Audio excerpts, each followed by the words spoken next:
Assalamualaikum warahmatullahi wabarakatuh. Salam sejahtera bagi kita semua. Mudah-mudahan kita tetap semangat dalam proses pembelajaran. Perkenalkan, nama saya Eki Furkon, salah satu dosen Fakultas Hukum bidang Hukum Tata Negara Universitas Sultan Ageng Tirtayasa. Pada kesempatan kali ini, saya akan menjelaskan PDD UKT-PT atau pernyataan diri dosen dalam unjuk kerja Tridharma Perguruan Tinggi di bidang pengajaran. Pada penyampaian PDD UKT-PT ini, saya akan menjelaskan mata kuliah yang saya ampuh, yaitu mata kuliah Hukum Otonomi Daerah. Deskripsi dari mata kuliah Hukum Otonomi Daerah yaitu memaparkan tentang pengertian, konsep, dan faktor yang mempengaruhi otonomi daerah, serta konsep tujuan, fungsi, dan mengapa perlu adanya desentralisasi. Mempelajari sejarah perkembangan pemerintahan daerah di Indonesia dari masa ke masa, kemudian mempelajari tentang konsep pembagian urusan pemerintahan, serta konsep pemerintahan daerah dan kepala daerah beserta tugas dan wewenangnya. Bobot dari mata kuliah Hukum Otonomi Daerah ini yaitu 2 SKS. Adapun penilaian dari mata kuliah Hukum Otonomi Daerah, proporsinya diantaranya yaitu kehadiran 10%, keaktifan 10%, tugas 20%, UTS 30%, dan UAS 30%. Adapun capaian pembelajaran mata kuliah Hukum Otonomi Daerah terdiri dari 4 CPMK. Yang pertama yaitu mampu mengetahui pengertian hukum otonomi daerah, peran dan fungsinya, serta bagaimana perkembangannya di Indonesia. Yang kedua, mampu menganalisis kebijakan hukum otonomi daerah baik dalam pemerintahan pusat maupun pemerintahan daerah. Yang ketiga, mampu merencanakan, melaksanakan, melaporkan, dan mempresentasikan studi kasus terkait kewenangan pemerintahan pusat dan daerah dalam melaksanakan otonomi daerah. Dan yang keempat, mampu merencanakan, mengelola, dan menerapkan pemikiran logis, kritis, sistematis, dan inovatif dalam konteks penyelesaian kasus hukum otonomi daerah. Referensi atau buku bacaan yaitu Hukum Pemerintahan Daerah, kemudian Hukum Pengantar Ilmu Hukum Tata Negara, Hukum Otonomi Daerah dalam Perspektif Kearifan Lokal, Hukum Otonomi Daerah mewujudkan kemandirian desa menuju masyarakat sejahtera. Pada penjelasan mata kuliah Hukum Otonomi Daerah, saya menggunakan metode pembelajaran DIA, Delivery, Interaktif, dan Assessment.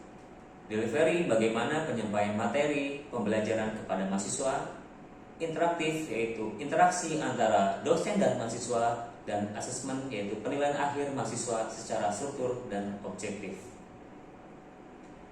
Berikut adalah penjelasan secara rinci mata kuliah Hukum Otonomi Daerah.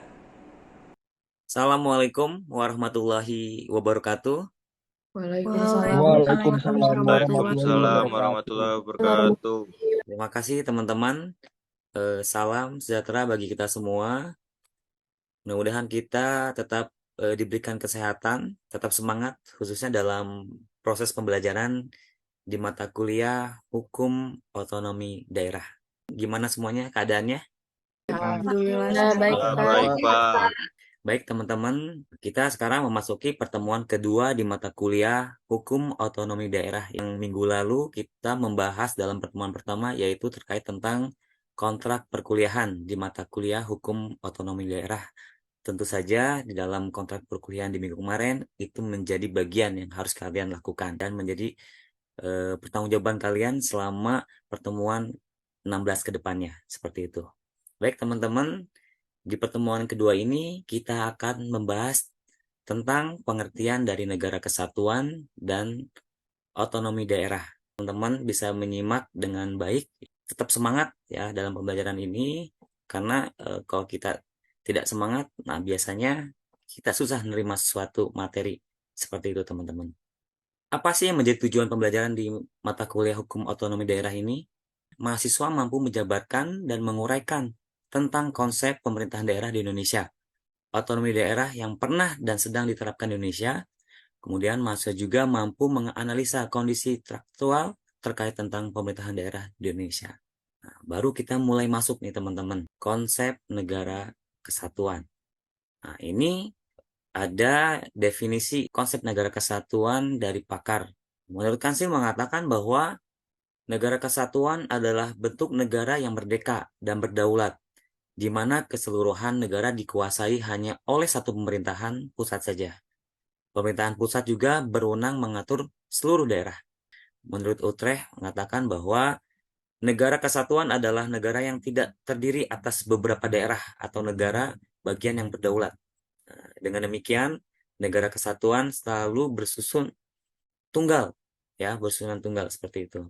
Kemudian menurut Muhammad Busnardi dan Harmaili Ibrahim mengatakan bahwa negara kesatuan adalah bentuk negara yang tersusun atas suatu negara saja, di mana tidak mengenal adanya negara di dalam negara, seperti negara federal. Kemudian menurut Frid Iswara, bahwa negara kesatuan adalah bentuk negara yang kewenangannya legislatif tertingginya ada di suatu badan legislatif pusat, seperti itu. Ini pengertian negara kesatuan dari berbagai pakar. Nah, menjadi sebuah pertanyaan nih ke teman-teman. Bagaimana makna negara kesatuan menurut kalian nih? Oh, silakan, ada Fadwa, kemudian Rafif dan Silpi ya. Silakan, bagaimana sih makna negara kesatuan menurut Fadwa? Silakan Fadwa. Baik, Bapak, terima kasih. Jadi konsep negara kesatuan menurut saya yaitu menempatkan pemerintah pusat sebagai otoritas tertinggi, sedangkan wilayah administratif di bawahnya hanya menjalankan kekuasaan yang dipilih oleh pemerintah untuk didelegasikan. Terima kasih, Pak. Terima kasih Fadwa atas jawabannya. Silakan Rafif. Baik Pak, kalau menurut saya konsep makna negara kesatuan itu kekuasaan atau sistem pemerintahan secara terpusat Pak. Oke, bagus Rafif ya jawabannya. Kemudian yang ketiga nih, Valesa. Gimana menurut Valesa terkait tentang negara kesatuan? Ya Pak, kalau menurut saya negara kesatuan itu yang berbentuk negara yang merdeka dan berdaulat, di mana keseluruhan negara dikuasai hanya oleh satu pemerintahan pusat saja. Pemerintahan pusat juga berwenang mengatur seluruh daerahnya. Oke, luar biasa ya teman-teman. Saya berikan apresiasi luar biasa terhadap jawabannya. Ternyata pandangan teman-teman juga sangat luas terkait tentang makna negara kesatuan ya, menurut kalian seperti itu. Terima kasih atas jawabannya teman-teman. Nah, ini ya kesimpulan terkait tentang negara kesatuan ya teman-teman. Negara kesatuan adalah negara bersusun tunggal, yakni kekuasaan untuk mengatur seluruh daerahnya ada di tangan pemerintahan pusat. Pemerintahan pusat memegang kedaulatan sepenuhnya baik ke dalam maupun keluar. Hubungan antara pemerintah pusat dengan rakyat dan daerahnya dapat dijalankan secara langsung. Dalam negara kesatuan hanya ada satu konstitusi, suatu kepala negara, suatu dewan menteri atau kabinet, dan satu parlemen.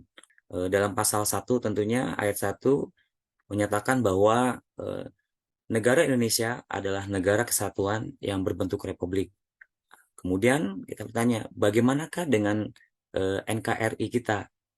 Nah, pada saat ini Indonesia merupakan negara kesatuan yang menganut sistem desentralisasi. Dengan sistem ini, pemerintah pusat memberikan sebagian kewenangannya ya kepada pemerintah daerah, provinsi atau kabupaten kota. Kemudian terkait tentang bagaimana sih karakteristik ya, negara kesatuan Republik Indonesia. Nah, kalau kita sebagai warga negara yang baik, tentunya harus memahami karakteristik negara kesatuan, ya, di mana Indonesia sejak lahir 17 Agustus 1945 bahwa negara ini akan eksis di dunia internasional dalam bentuk negara kesatuan. Nah, ini juga terlihat dari kesepakatan dari mana teman-teman? Kira-kira dari BPUPKI dan PPKI dalam penyusunan konstitusi atau undang-undang dasar yang tertinggi dalam negara. Seperti itu teman-teman. Kemudian kita masuk ke dalam bentuk negara kesatuan mempunyai dua sistem. Kira-kira apa sih sistemnya? Nah, yang pertama adalah sistem sentralisasi, kedua sistem desentralisasi. Sistem sentralisasi ada artinya segala sesuatu diatur dan diselenggarakan oleh pemerintah pusat, daerah hanya tinggal menjalankan saja. Kalau kita melihat dalam negara kesatuan bersistem sentralisasi ini, semua hal diatur dan diurus, daerah hanya menjalankan perintah-perintah saja. Jelas ya? Jadi daerah hanya menjalankan perintah-perintah atas pemerintah pusat. Daerah tidak berwenang membuat peraturan-peraturan sendiri atau mengurus rumah tangganya sendiri, seperti itu. Sistem desentralisasi. Nah, sistem desentralisasi artinya daerah diberikan kewenangan untuk mengatur, mengurus daerahnya sendiri sesuai kekuatan dan kemampuan daerah masing-masing. Nah, desentralisasi ini daerah diberikan kekuasaan sangat luas ya untuk mengurus rumah tangganya sendiri, untuk menampung aspirasi rakyat di daerah. Terdapat parlemen daerah. Meskipun demikian, pemerintah pusat tetap memegang kekuasaan tertinggi. Seperti itu, teman-teman. Kita baru masuki pengertian otonomi daerah. Dasar hukum dari otonomi daerah terdapat dalam Undang-Undang Dasar 1945 di dalam pasal 18. Nah, di 18 ini tentang otonomi daerah, teman-teman. Pasal 18 ayat 1 menyebutkan bahwa negara kesatuan Republik Indonesia itu dibagi atas daerah-daerah, provinsi, dan daerah provinsi itu dibagi atas kabupaten dan kota. Yang tiap-tiap provinsinya, kabupaten dan kota mempunyai pemerintahan daerah yang diatur dengan undang-undang. Nah, itu juga ada di dalam pasal 18 ayat 2, kemudian 18A dan 18B seperti itu. Kemudian ada beberapa juga undang-undang di sini. Nah, di sebagian undang-undang di sini sudah dicabut, teman-teman ya. Kita bisa lihat yang paling bawah. Di sini ada yang terbaru nih, Undang-Undang Nomor 9 di tahun 2015 tentang perubahan kedua atas Undang-Undang Nomor 23 tahun 2014 tentang pemerintah daerah. Dan yang semakin terbaru adalah Undang-Undang Nomor 1 di tahun 2022 tentang hubungan keuangan antara pemerintah pusat dan pemerintah daerah. Seperti itu. Nah, baru kita memasuki pengertian dari otonomi daerah ya. Istilah otonomi daerah berasal dari bahasa Yunani yaitu otos yang berarti sendiri, kemudian namos yang berarti adalah undang-undang atau aturan. Menurut Undang-Undang Nomor 23 tahun 2014 dinyatakan bahwa otonomi daerah adalah hak, ya, wewenang dan kewajiban daerah otonom untuk mengatur dan mengurus sendiri urusan pemerintahan dan kepentingan masyarakat setempat dalam sistem negara kesatuan Republik Indonesia. Kemudian kita ingin mengetahui lagi nih pengertian otonomi daerah menurut para ahli. Yang pertama, menurut Sugeng Istianto mengatakan bahwa otonomi daerah adalah sebagai hak dan wewenang untuk mengatur dan mengurus rumah tangga daerah. Kemudian menurut Ateng Syarifuddin mengungkapkan bahwa otonomi mempunyai makna kebebasan atau kemandirian, tetapi bukan kemerdekaan. Kebebasan yang terbatas atau kemandirian itu terwujud ya, pemberian kesempatan yang harus dipertanggungjawabkan. Menurut Syarif Saleh berpendapat bahwa otonomi daerah adalah hak mengatur dan memerintah daerah sendiri. Hak mana diperoleh dari pemerintah pusat, seperti itu. Dan yang terakhir menurut Benyamin Husin berpendapat bahwa otonomi daerah adalah pemerintahan oleh dan untuk rakyat di bagian wilayah nasional suatu negara secara informal berada di luar pemerintahan pusat. Seperti itu. Nah, kira-kira menurut teman-teman apa sih yang membedakan atau pengertian dari daerah otonom? Coba ada yang bisa menjawab? Adam, silakan Adam. Ada di sini ada Adam, kemudian ada Melawati dan Tiara. Oke, terima kasih teman-teman. Nah, kira-kira menurut Adam, apa sih daerah otonom itu? Ya Pak, kalau menurut saya, kalau Yes. daerah otonom itu suatu daerah yang berwenang mengatur dan mengurus pemerintahannya sendiri. Oke, singkat padat ya. Yang kedua Melawati. Nah, Melawati, apa sih yang dimaksud dengan daerah otonom? Baik, menurut saya daerah otonom adalah kesatuan masyarakat hukum yang mempunyai batas-batas wilayah yang berwenang mengatur dan mengurus urusan pemerintahan dan kepentingan masyarakat setempat menurut prakarsa sendiri berdasarkan aspirasi masyarakat dalam sistem negara kesatuan Republik Indonesia. Wah, ini luar biasa nih Walati jawabannya ya. Sempurna ini ya. Dan yang ketiga, Tiara. Apa sih Tiara pandangan terkait tentang daerah otonom? Baik Pak, izin menjawab. Menurut saya, daerah otonom adalah daerah pada suatu negara yang memiliki kebebasan mengatur dan mengurus sendiri daerahnya sesuai dengan undang-undang. Begitu Pak. Oke, terima kasih ya teman-teman. Apresiasi buat teman-teman semua atas jawabannya sangat luar biasa. Baik, saya akan menjelaskan terkait tentang apa sih daerah otonom. Ya, apa sih yang membedakan antara otonomi daerah dan daerah otonom? Nah, apa itu daerah otonom? Daerah otonom adalah kesatuan masyarakat hukum yang mempunyai batas-batas wilayah yang berwenang mengatur dan mengurus urusan pemerintahan kepentingan masyarakat setempat menurut prakarsa sendiri berdasarkan aspirasi masyarakat dalam sistem negara kesatuan Republik Indonesia. Ya, itu pengertian dari daerah otonom. Nah, kemudian istilah otonom kerap sulit dibedakan teman-teman ya. Otonomi daerah dan daerah otonom. Nah, dengan demikian kita akan mengetahui juga nih apa sih pengertian dari otonomi daerah yang kita bahas tadi sebelumnya.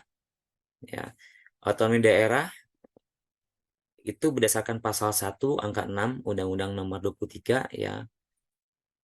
Hak dan wewenang dan kewajiban daerah otonom untuk mengatur dan mengurus sendiri urusan pemerintahan dan kepentingan masyarakat setempat dalam sistem negara kesatuan Republik Indonesia. Dengan demikian, perbedaan otonom daerah dan daerah otonom sebenarnya cukup jelas, teman-teman.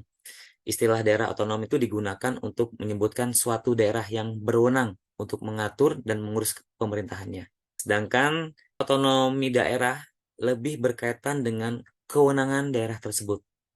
Nah, itu yang menjadi membedakan antara otonomi daerah dan daerah otonom. Kita selanjutnya akan membahas terkait tentang pemerintah daerah. Pemerintah daerah adalah penyelenggaraan urusan pemerintahan oleh pemerintahan daerah dan DPRD menurut asas otonom dan tugas pembantuan dengan prinsip otonomi seluas-luasnya dalam sistem dan prinsip negara kesatuan Republik Indonesia sebagaimana dimaksud dalam Undang-Undang Dasar Negara Republik Indonesia tahun 1945. Kemudian pemerintahan daerahnya terdiri dari gubernur dan DPRD tingkat 1. Kalau di wilayah wali kota dan bupati itu DPRD tingkat 2 ya, kemudian kepala desa dan lurah. Konsep dari pemerintah daerah local government yang pada intinya mengandung 3 pengertian, yaitu yang pertama pemerintahan lokal ya. Pemerintahan lokal ini menunjuk pada sebuah organisasi atau badan atau lembaga yang berfungsi menyelenggarakan pemerintahan daerah. Kemudian yang kedua terkait tentang pemerintahan lokal. Artinya dia menunjuk pada kegiatan pemerintahan yang dilaksanakan dalam rangka penyelenggaraan pemerintah daerah. Ya, pemerintah daerah melakukan kegiatan-kegiatan pengaturan, kemudian kegiatan ini merupakan fungsi penting yang pada hakikatnya merupakan fungsi untuk pembuatan kebijakan pemerintah daerah yang dijadikan dasar atau arah dalam penyelenggaraan pemerintahan. Konsep yang ketiga yaitu terkait tentang wilayah lokal ya. Ini wilayah lokal ini menunjuk pada wilayah pemerintahan atau daerah otonom, teman-teman. Dalam konteks Indonesia, kita negara Indonesia, daerah otonom adalah yang memiliki hak untuk mengatur dan mengurus urusan pemerintahan diserahkan kepada pemerintah pusat, kepada pemerintah daerah menjadi urusan rumah tangganya seperti itu. Nah, kita sekarang masuk ke dalam tujuan dari otonomi daerah. Yang pertama kita bisa melihat dari segi politik. Nah, penyelenggaraan otonomi dimaksud untuk mencegah penumpukan kekuasaan di pusat dan membangun masyarakat yang mendemokratis untuk menarik rakyat itu serta dalam pemerintahan dan melatih diri dalam menggunakan hak dan demokrasi. Kemudian kita melihat dari segi pemerintahan. Penyelenggaraan otonomi daerah adalah untuk mencapai pemerintahan yang efisien. Yang ketiga kita bisa melihat dari segi sosial budaya. Penyelenggaraan otonomi daerah diperlukan agar perhatian lebih fokus kepada daerah. Ya, difokus lagi pada daerah. Bagaimana sih peningkatan daerah ke depannya. Dan yang keempat, dilihat dari segi ekonomi. Ya, otonomi daerah, otonomi perlu diadakan agar masyarakat dapat turut berpartisipasi ya dalam membangun ekonomi di daerah masing-masing. Next ya. asas otonomi daerah. Ya. Nah, asas otonomi daerah ini terdiri dari 3. Yang pertama adalah desentralisasi. Ya. Desentralisasi ini penyerahan wewenang pemerintah oleh pemerintahan pusat kepada daerah otonom untuk mengurus dan mengatur urusan pemerintahan dalam sistem negara kesatuan Republik Indonesia. Menurut Pak Bagirmanan ya teman-teman, mengemukakan bahwa jika ditinjau dari penyelenggaraan pemerintahan, ya, asas otonom daerah ini, desentralisasi ini bertujuan untuk meningkatkan beban pekerjaan pusat sebenarnya, ya. Dengan adanya desentralisasi, berbagai tugas dan pekerjaan dialihkan ke daerah, dan pemerintah pusat dapat memusatkan perhatian pada hal yang berurusan dengan kepentingan nasional. Asas yang kedua yaitu dekonsentrasi. Ya, apa sih dekonsentrasi itu? Dekonsentrasi adalah pelimpahan wewenang pemerintahan oleh pemerintah kepada gubernur sebagai wakil pemerintah dan atau kepada vertikal di wilayah tertentu. Menurut Titik Triwulan mengatakan bahwa dekonsentrasi ini berupa pendelegasian wewenang pusat kepada daerah yang sifatnya menjalankan peraturan dan keputusan pusat lainnya yang tidak berbentuk peraturan, ya, yang tidak dapat berprakarsa menciptakan peraturan dan membuat keputusan bentuk lainnya untuk dilaksanakan sendiri. Seperti itu teman-teman. Kemudian yang ketiga yaitu asas tugas pembantuan, di mana dalam tugas pembantuan ini penugasan dari pemerintah daerah dan atau desa dengan kewajiban mempertanggungjawabkan pelaksanaannya kepada yang menugaskannya, seperti itu. Kemudian kita masuk ke faktor-faktor yang mempengaruhi dari otonomi daerah. Yang pertama yaitu sumber daya manusianya. Ya, sangat menentukan pelaksanaan otonomi daerah ini ya otonom ya, karena sebagai penyusun program, pelaksana sekaligus pengawas, lihat ya. Kemudian faktor apalagi sumber daya alam. Tentunya kita bisa melihat kekayaan Indonesia ya, wilayah Indonesia atau setiap daerah yang punya kekayaannya. Nah, keindahan alam, kesuburan tanah dan potensi alam sangat mendorong keberhasilan. Seperti itu. Yang ketiga, ketersediaan dana. Pastinya ya, dana yang diperoleh retribusi, kemudian keuntungan perusahaan daerah, pengelolaan sumber daya alam, sehingga tidak bergantung pada pemerintah pusat. Yang keempat adalah terkait tentang sarana dan prasarana. Nah, ini sarana dan prasarana ini akan memperlancar nih pelaksanaan otonomi daerah seperti itu. Selanjutnya, nah, faktor ya, yang menghambat dari pelaksanaan otonomi daerah. Yang pertama, nah ini ya, kita tidak semua ya daerah mempunyai sumber daya manusia ya atau sumber daya alam yang tinggi sehingga masih banyak memerlukan bantuan dari pusat. Kemudian yang kedua, masih adanya daya tarik menarik antara pemerintah pusat dengan pemerintah daerah tentang kewenangan pembagian pendapatan dan pengelolaan sumber daya alam. Kemudian yang ketiga, adanya kebiasaan sentralisasi ya, masih terbiasa dengan sistem sentralisasi ya, sehingga kreativitas daerah sulit berkembang. Kemudian yang keempat, sebagian besar otonom daerah masih membiasakan ketergantungan pada pemerintah pusat. Ya, jadi daerahnya belum bisa mandiri, ya masih belum bisa mandiri sehingga sulit mandiri, masih bergantung pada pusat, minta dana pusat seperti itu. Kemudian yang kelima, timbulnya kesulitan mengatur sumber daya alam yang dimiliki beberapa daerah yang tentu saja keterbatasan di dalamnya. Baik teman-teman, pertemuan kedua terkait tentang negara kesatuan dan pengertian dari otonomi daerah. Nah, dari sini apakah teman-teman ada yang mau bertanya? Oh, di sini ada Siti Nauroh ya, kemudian Sipi. Silakan Siti Nauroh, apa yang mau ditanyakan? Saya izin bertanya, bagaimanakah penerapan daerah dalam konteks Negara Kesatuan Republik Indonesia? Kita bisa melihat ya, dalam konteks ini Negara Kesatuan Republik Indonesia atau pemerintah akan memberikan hak penuh ya kepada setiap daerah di Indonesia dalam melakukan otonomi daerah. Ya, dan kesempatan ini tentu saja berdasarkan apa? Berdasarkan Undang-Undang Dasar Negara Republik Indonesia ya, otonomi daerah di tempat tersebut. Terima Oke, kasih. kemudian ada Silvi. Silvi, silakan Silvi. Ya Pak, izin bertanya. Ini kan kita mempelajari mengenai otonomi daerah ya. Nah, untuk di negara kita sendiri ini, bagaimana pelaksanaan otonomi daerah di Indonesia dan apa saja manfaat dari diterapkannya otonomi daerah ini? Izin menjawab teman-teman ya. Penyelenggaraan otonomi daerah berdasarkan ada 3 prinsip ya teman-teman. Yang pertama itu otonomi luas, otonomi nyata, dan bertanggung jawab. Otonomi luas artinya memberikan kewenangan seluas-luasnya kepada daerah untuk mengurus dan mengatur semua urusan pemerintah di luar yang menjadi urusan pemerintah pusat ya Silpi ya. Kemudian otonomi nyata artinya penyelenggaraan pemerintah dilaksanakan berdasarkan tugas, wewenang, dan kewajiban yang nyatanya tidak ada dan berpotensi untuk tumbuh dan berkembang sesuai keadaan daerah. Kemudian yang ketiga bertanggung jawab. Artinya penyelenggaraan pemerintah harus sejalan dengan tujuan dan maksud pemberian otonomi, yaitu pemberdayaan daerah dalam rangka meningkatkan kesejahteraan rakyat sebagai utama dan tujuan nasional. Apa sih manfaatnya? Ya, manfaatnya demi mendapatkan apa? Potensi dalam pengembangan daerah dengan melakukan penggalian akan sumber daya alam yang ada pada daerah tersebut. Singkatnya adalah untuk kemajuan daerah itu sendiri.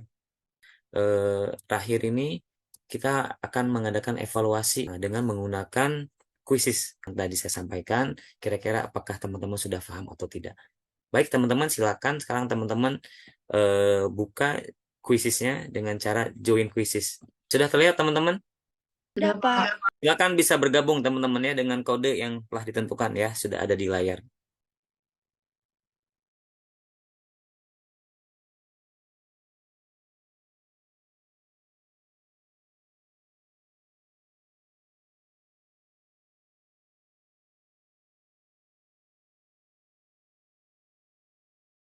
Oke teman-teman, kita akhiri ya. Siapa nih juaranya nih? Yang pertama adalah Nana ya, kemudian yang kedua Siti Firi, yang ketiga adalah Puger. Oke teman-teman, beri plus semuanya teman-teman ya. Untuk teman-teman yang sudah menjawab, terima kasih luar biasa. Ini adalah evaluasi dari mata kuliah Hukum Otonomi Daerah. Jangan lupa juga teman-teman untuk mengisi presensi yang akan di copy kode presensinya. Kemudian di pertemuan ketiga terkait tentang sejarah otonomi daerah dari masa ke masa. Jadi materi ini nanti teman-teman bisa baca juga dan bisa di-download melalui Spada Untirta. Ada di pertemuan kedua ya, tadi materi yang saya sampaikan ada di pertemuan kedua, silakan teman-teman download. Kemudian untuk minggu ketiga teman-teman bisa baca materi ya, pada saat nanti pertemuan ketiga kita tinggal membahas lagi dan berdiskusi lagi seperti itu. Baik teman-teman, mungkin ini saja yang dapat saya sampaikan. Mohon maaf jika banyak kekurangan. Kita nanti ketemu lagi di pertemuan minggu depan, di khususnya mata kuliah Hukum Otonomi Daerah di pertemuan ketiga.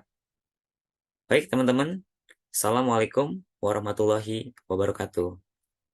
Waalaikumsalam warahmatullahi wabarakatuh. wabarakatuh. Terima kasih banyak. Terima kasih, Pak.